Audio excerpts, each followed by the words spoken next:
In this video, I want to talk to you about the strategy of niching if your goal is to scale up your real estate business quickly and really go beyond just being strictly a referral-based agent.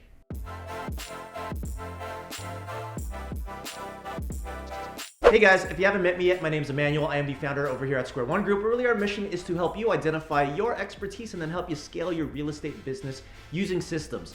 That said, we got nothing to sell you. We make these videos to really give you a helping hand to bring in some new business. So if and when you do decide to scale your real estate business, you'll keep us in mind because we'd love to work with you. Today, I want to jam on with you about the strategy of niching for your real estate business to really help you scale quickly and really to mitigate problems that you are going to likely face as you make your way to multiple transactions a month. Now, I bring up this topic simply because we're currently working with a client right now and they're doing over 50 transactions a year and they are exhausted, unhappy, and constantly stressed. Like they go on vacations, but they're still working. And when we were talking to them initially, they were pretty much working like 60 to 80 hour work weeks, feeling completely overwhelmed and just drained. And as it turns out, there really is a very simple fix to the problem that they're facing.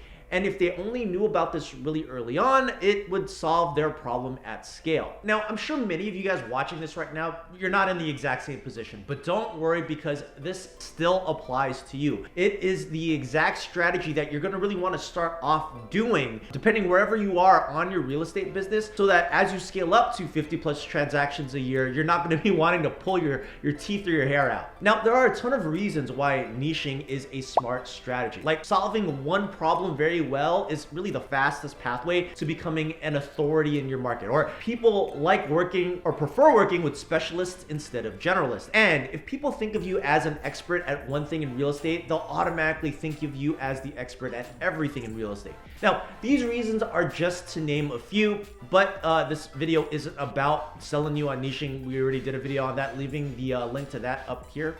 Oh no, up here. It'll be up here. But the purpose of this video here is really to break down the strategy behind it so that it will really just help you grow and scale faster. And in order to do that, I'm gonna have to break down some basic business fundamentals. So let's hop into the iPad, shall we? All right, all businesses, and this is not just limited to real estate, all businesses, they go through this exact same transformation as they scale. And it really starts from this one position here at startup where we kind of label this as the business of one. So business of one, and then it goes through this transformation to what's called a business of businesses. Now here's what I mean by that. But first let's start really by dissecting the three core drivers of your business. And those three drivers are marketing, sales, and sales is often referred to as the act of converting a stranger or a referral into a client, and of course, fulfillment. And fulfillment is the act of you doing the thing that you said that you're going to do for your client. Now, all businesses, again, not limited to real estate, all businesses go through this exact same transformation that I'm going to break down to you right now. And it's really these four main stages. Stage one is essentially what we're starting off as. This is the startup phase. This is the business of one. And in the business of one, this is usually typically you or maybe you and a partner, and you're essentially doing everything. So it's you or you and a partner doing some of the marketing, and then you and a partner doing some of the sales, and then maybe you or your partner maybe doing some of the fulfillment. So as you can see, this one little bucket at stage one, it's completely full. It gets full very quickly because you inevitably end up wearing many hats. Now, the evolution of stage one or the business of one to really stage two is now what is called the one big team. Now, really, when you have one big team, it's really you slowly scaling up the business, but at that point, you're maybe just hiring an admin person or a VA or an assistant. And somewhat, you're able to lessen the load of everything that you need to do, but at the end of the day, everyone is still kind of all in the pot. Everyone's doing a little bit of the marketing, a little bit of the sales, and a little bit of the fulfillment, as I'm kind of illustrating here. You're getting some help, but everyone's still doing a little bit of everything. Now, the evolution from stage 2 to stage 3 is really going from one big team to now a team of teams. And really, when you're at stage 3 and you're at the stage of a team of teams, what starts to happen is things start to get a little bit more organized. So you maybe now have one team handling strictly fulfillment, one team handling strictly sales, and then one team handling strictly marketing. And then the evolution from stage 3 to stage 4 is where we get kind of the final stage, the final evolution of a business. And we call this the business of businesses. And essentially in the stage of the business of businesses, each little silo or each little bucket is now selling one product or one service. So you might have bucket number 1, which has its own marketing, sales, and fulfillment. And maybe that's selling one thing or solving one problem. Then you maybe have another one solving another problem or providing a completely different service, and so on and so forth.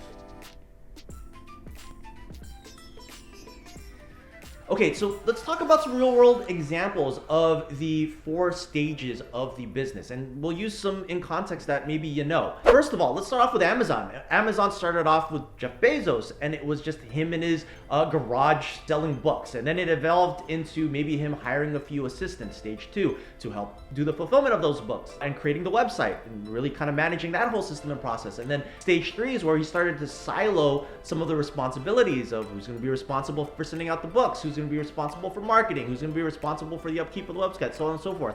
And then stage 4 is really what we see now and what Amazon has evolved into. It's a business of businesses. It's a business of e-commerce where they're not only selling books, but they're now selling products within the website.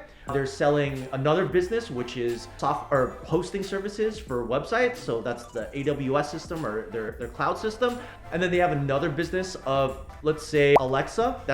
And kind of home AI. That's a whole other business of businesses. And each one of these silos all have their own marketing, sales, and fulfillment departments. All right, let's use Tesla as the next example. Elon Musk started off with one big team with him and a few people that created the prototype for the Model S. And then when it went to scale, then they started siloing everybody between marketing, sales, and fulfillment.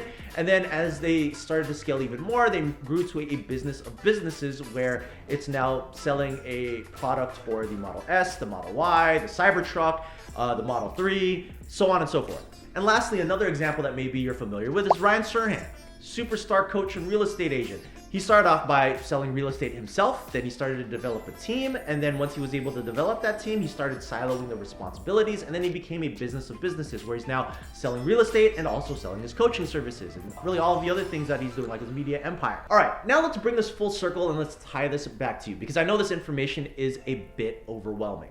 So really, depending on where you are in your business, you're likely starting off either as a business of one or one big team. The power of niching really helps you accelerate the process from getting from stage 1 to stage 4, because in a business of one or one big team, the goal of stage 1 or 2 is to pick one specific problem that the marketplace is facing and then to solve it. And as you continue to solve it, you'll start to see patterns in the process of solving it, create systems and processes so that you can convert from one big team to now a team of teams where multiple people are wearing multiple hats for their different departments. And then once you've been able to scale up and solve that one problem, but having one team solving that one problem, then you can move on to really a business is where you're solving multiple problems at once. Contextually, this is maybe solving a problem specifically for first-time home buyers in your area, or maybe move-up buyers, or maybe people going into retirement and moving into assisted living. Let's solve that one problem first. Figure out how to make it work, systematize and silo to get into the 3 main buckets, and then move on to really the next problem that you want to solve, which is, in this case, stage 4. By the way, if you found this helpful so far, please click that like button, subscribe button, bell icon, all that good stuff. Anyway, we jam on more stuff about business development for your real estate business and all things kind of digital marketing and real estate in our Facebook group, leaving the link in our description below. And if you enjoyed this video, check out this one here. Bye.